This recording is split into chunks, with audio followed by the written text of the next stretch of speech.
বিভিন্ন রকমের জেল জরিমানা গুরু কার্যকলাপ শুরু হইলে খাবার টাবার গুলা সবই নিয়ে যায়। হ্যাঁ, এইভাবে লাঞ্ছিত করতেছে। সিদ্দিকে বলছি।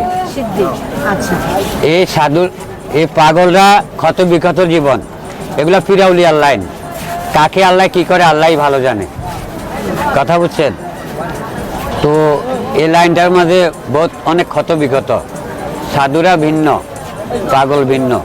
পাগল গাছতলায় থাকে, বিভিন্ন রাস্তাঘাটে থাকে, যার যার ভালো লাগে কারোর সাথে কথা বলে, কেউ বলে না, তার কাছ থেকে করে যাচ্ছে। আমি যদি আমার আল্লাহকে ডাকি, কাউকে সাক্ষী রাখার প্রয়োজন আছে? আপনারা কি নামাজ পড়েন? আমি আমার কথার জবাব দেন। আমি যদি আমার আল্লাহকে ডাকি, কাউকে সাক্ষী রাখার প্রয়োজন আছে?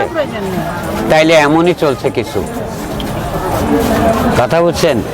পাঞ্জাখানা, রোজা, নামাজ, হজ জাকাত, শরীয়তের বন্ধন, এটা পরিপূর্ণ, এটা ঠিক রাখে।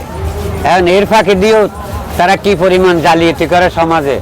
এই সমাজ ছেড়েই এই সমাজে এসেছে নিজেকে শুধরানোর জন্য।